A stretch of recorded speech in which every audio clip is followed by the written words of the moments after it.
Hey, fifth graders. Happy Monday. Back with a little bit more White Giraffe for you today.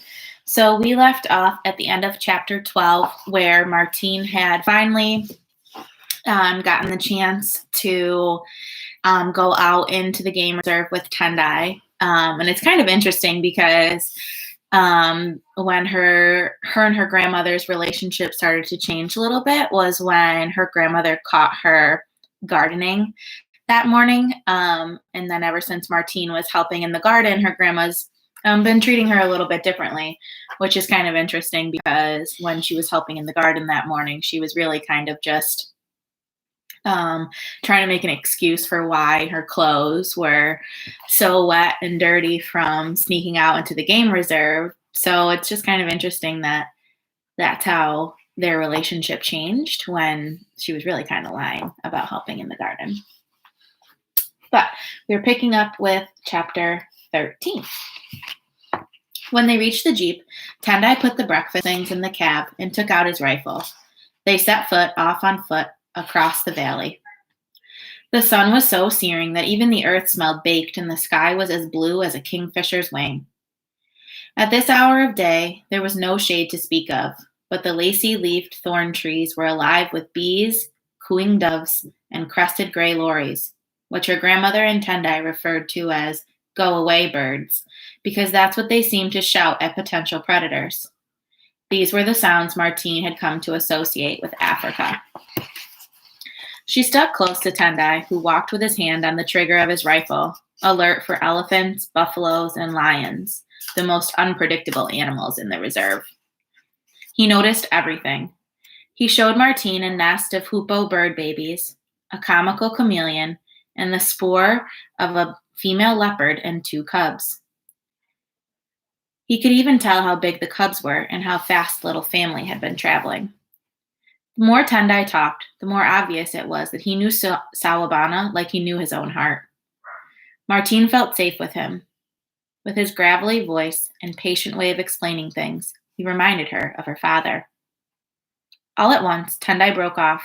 He made a clicking noise of irritation and took some pliers out of his pocket.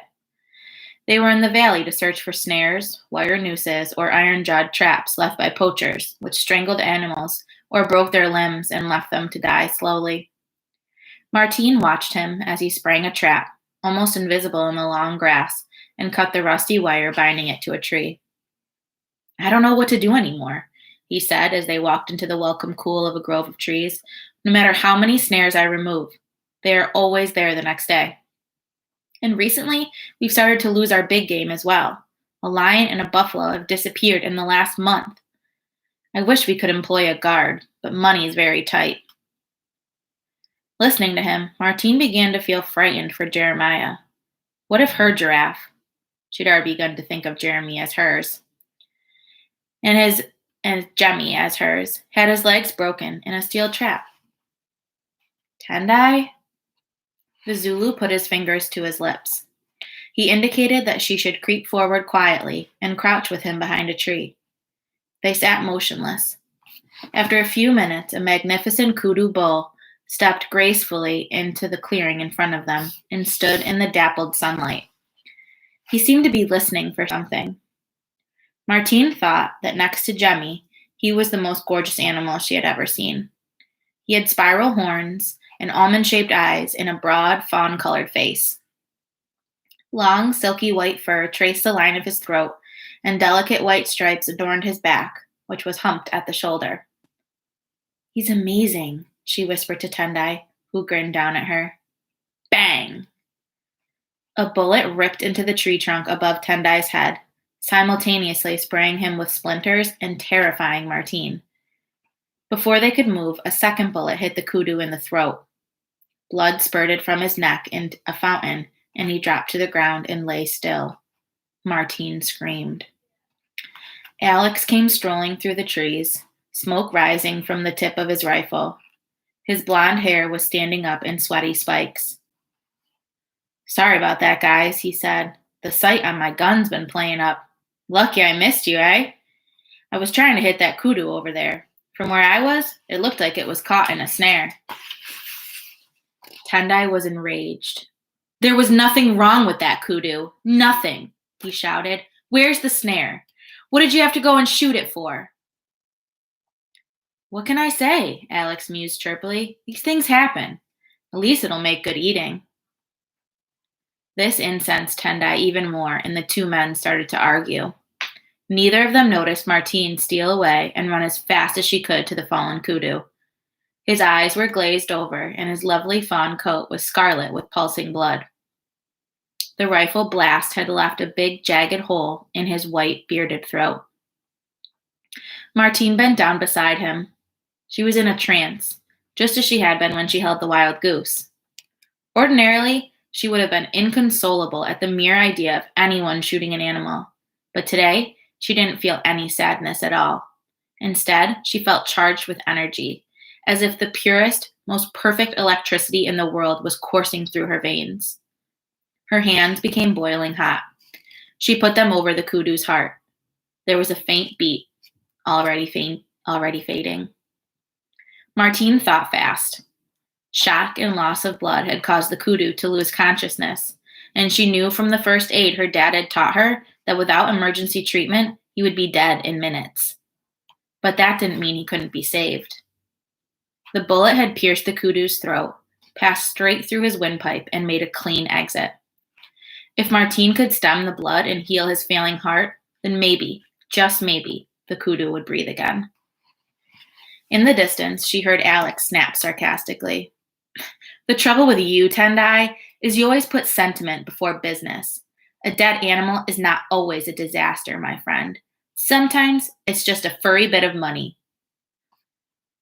Martine shut him out and put her hand over the hole in the kudu's throat. Blood bubbled through the gaps in her fingers. Every second counted. She scanned the area around her, desperately searching for something that could help to seal the wound. There was nothing but pale dirt, tufts of dry grass, and a big anthill. An anthill! Martine had a sudden flashback of Miss Volkner telling the class how the Shangan tribe had once used soldier termites, which had very large mandibles, or pinchers, to stitch up wounds. What made it so effective, Miss Volkner had told them, was that the termite's saliva worked as a natural antiseptic. The downside, she'd added, with what Martine had thought was unnecessary relish, is after the soldiers have locked their jaws, you have to rip their bodies off. That way, they won't be tempted to let go. Martine had been squeamish about the decapitation of the poor termites at the same time, and as she watched them making their way innocently home past her left knee, she didn't feel any better about it now. But she also knew she had to save the kudu. The soldier termites were easy to spot. They had bulbous red heads on tiny cream bodies, and their black mandibles waved in the air like weapons. As quick as a flash, she brought the edges of the wound together in a neat line, grabbed a passing soldier by the non-biting end, and held its pinchers to the pink flesh. It clamped down hard. Before she could think about it, Martine whipped off its rear. It worked. The soldier's black mandibles curved into the kudu's skin exactly like a stitch. She picked up another termite and did the same thing again, telling herself that at least it had died for a good cause. It hadn't just been stepped on by mistake or something. In under a minute, 20 termite heads sealed the wound as tightly as any surgeon could have done. Not a trickle of blood escaped. Martine placed her hot hands over the kudu's dying heart and began to press down every few seconds. Under her touch, the beat grew stronger, and the kudu's skin became warm. When he opened his eyes and saw Martine, he appeared confused, but not frightened. He climbed to his feet shakily, and with a flick of his tail, bounded weakly away. She watched him go, flooded with an indescribable feeling of joy. All she could think was, Dad would have been proud of me. That's when she realized that somehow, without noticing it, she was finding her feet in her new world, and because of that, happiness was creeping up on her again.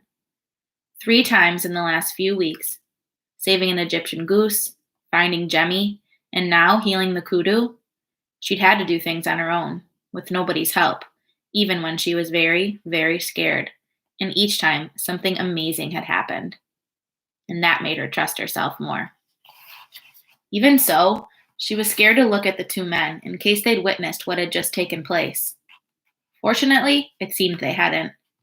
Alex had his back to her, and Tendai's view was blocked by the game warden's body. They were still arguing. She used a tuft of grass and some spit to wipe the blood off her hands and walked over to them. "Kudu's gone," she announced casually. The men stopped ranting and stared at the spot where the kudu had been. Tendai rubbed his eyes. He went a funny gray color. His gaze went from Martine to the clearing, then back again. "Where's the kudu?" rolled Alex. "Where's the kudu? It was dead. How could it have moved?" "He felt better," said Martine. "He decided that it wasn't a great idea to hang around while the sight on your gun isn't working." Alex made a move toward her as if he were going to throttle her with his bare hands. "You again," he snarled. "Remember what I told you. Be very, very careful. Next time, you might not be so lucky." He turned to Tendai. "And as for you, just for the record, you should know that it's not the new South Africa on this game reserve." He picked up his gun and stormed off into the trees. Martine waited until she heard his truck speeding away. "He could have killed you," she said. The Zulu was sitting on the ground with his head in his hands. There were 2 ugly gashes on his face, caused by ricocheting splinters. He lifted his head. "Please don't say anything to your grandmother." He didn't want to distress her unnecessarily. "Tendai!" "Please." "Okay," Martine agreed unhappily. They were silent for a minute. Then Tendai said, "My aunt was right, wasn't she, little one? You have the gift." Martine didn't answer. "The kudu," persisted Tendai. "It was dying. What did you do to it?" "He was resting," said Martine. "The kudu was just resting." And with that, Tendai had to be satisfied. So another animal that Martine has saved. Chapter 14. The combination of Alex's bizarre behavior and the bone-crushing snares Tendai had destroyed in the valley had unnerved Martine so much that rather than waiting for the White Giraffe to find her, as she'd promised herself she would, she became determined to find him again. For once, luck was on her side. 8 days after her outing with Tendai, a Sunday, her grandmother received a call to say that a close friend of hers had been rushed to the hospital. The hospital was in Somerset West, a couple of hours' drive away, and Gwen Thomas would have to spend the night. She wanted to take Martine with her, but Martine convinced her that it would be much better if she stayed at Salubana. "I don't want to be tired for school in the morning." "That's true, although I'm surprised to hear you say so," retorted her grandmother. "But in any case, I'll be worried about you here on your own." "I won't be on my own," Martine assured her. "Warrior and Shelby will keep me company, and if I'm scared, I can call Tendai. Besides, I've got some homework I need to finish." At 2:00, she waved goodbye to her grandmother, smiling what she hoped was her most trustworthy smile. That in itself made Gwen Thomas suspicious, and before half an hour had gone by, Tendai was at the door checking up on her. Luckily, Martine, who really did have a school project to finish, was already sitting at the dining room table surrounded by books, so she had no difficulty convincing Tendai that she was absolutely fine. "I'll phone you in a second if I'm not," she promised. Homework done, she went up to her room, shut the curtains on the afternoon sunshine, set the alarm, and hopped into bed. She had a long night ahead of her, and she needed all the sleep she could get. It was 1 a.m. when Martine entered the game reserve, nerves tingling, and she knew within seconds that there was going to be trouble. She crouched down in the thick grass and scanned the bush carefully. Lights were flickering in the trees. At this hour, that meant one of 2 things. At best, it was Tendai or Alex patrolling the reserve, in which case, if she was discovered and her grandmother heard about her escapade, her life would no longer be worth living. At worst, it was a gang of poachers, possibly even her grandfather's killers. Either way, it was a monumental disaster. Unable to get back without being seen, she used the grass as cover to make it as far as the trees and then flung herself under a clump of bushes. Presently, she heard voices. The men were speaking softly, but it was a fine night, and the sound traveled clearly over the water. I'm telling you, man, this better not be another one of your wild goose chases, said one. If we don't deliver this thing very soon, the name was lost on the wind, is going to get ugly. He's not used to being kept waiting.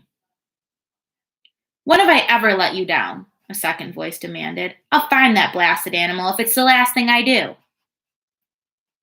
The voices came near, and one of the men stepped out of the trees. He walked to the water's edge and squatted to examine the mud with his flashlight. Bullseye, he crowed. Another man emerged from the shadows. Martine tried to get a good look at him, but despite the full moon, he was too far away to be anything other than an indistinct silhouette. What's up? Giraffe tracks, the first man replied. He stood up. Now, all we have to do is find the giraffe. There was a whisper of leaves, and Martine whipped around in fright. It was Jemmy. Unheard, the giraffe had crept up almost beside her, and now he loomed over her, outlined like a shimmering white giant against the blue-black sky. His eyes were locked on the two men. Jemmy, Martine whispered, you've got to go! Run! Get lost! He didn't move. Jemmy, hissed Martine as loudly as she dared. Run!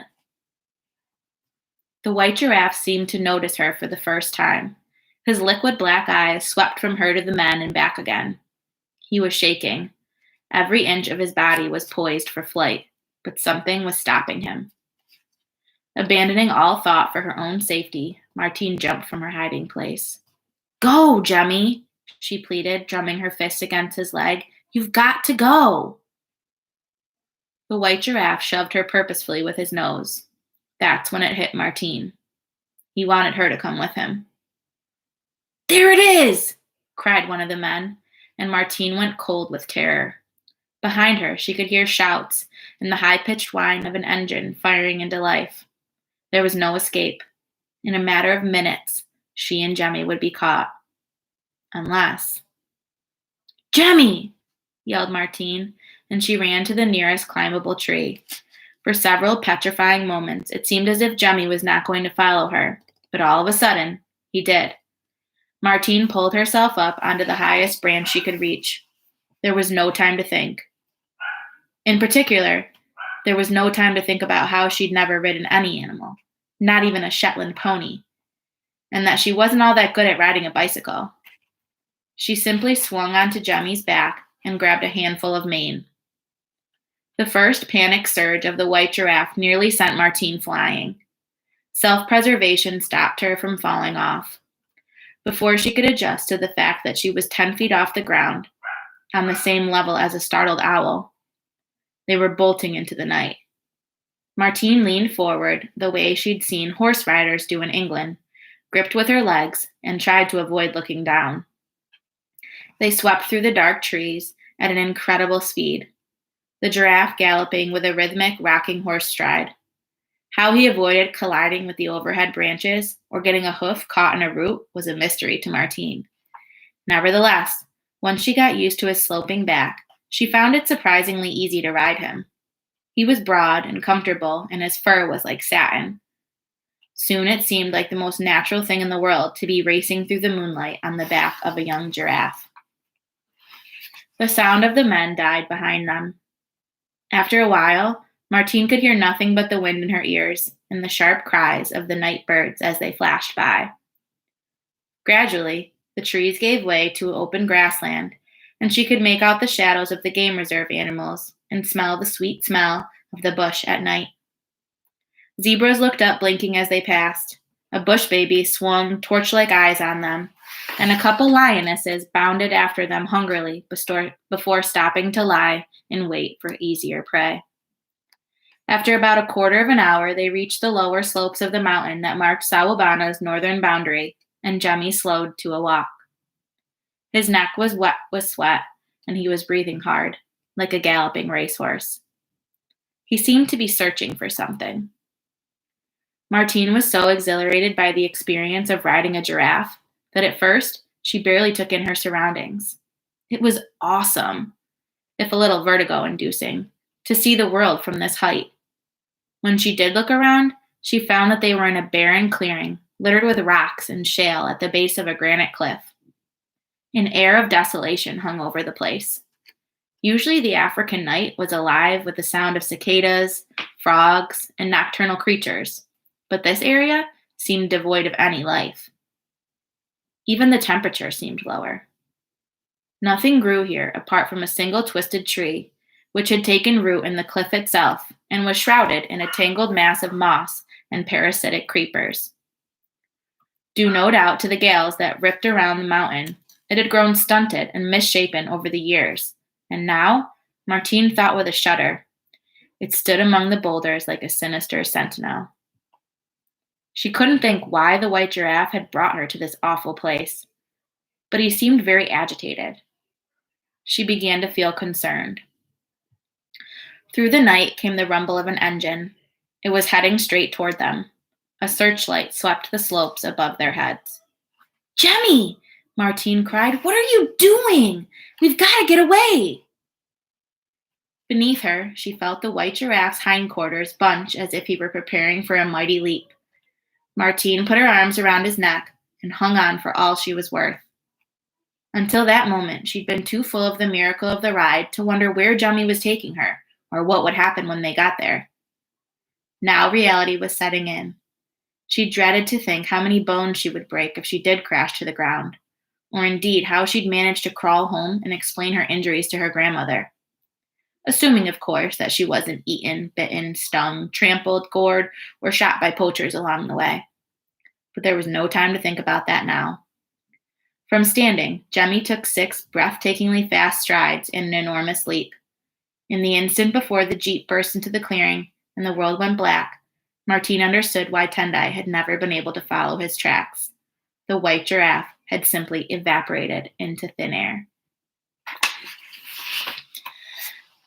So that's what we've got on the cover here. Martine White riding Jemmy. So where Jemmy has taken her, we will find out next time.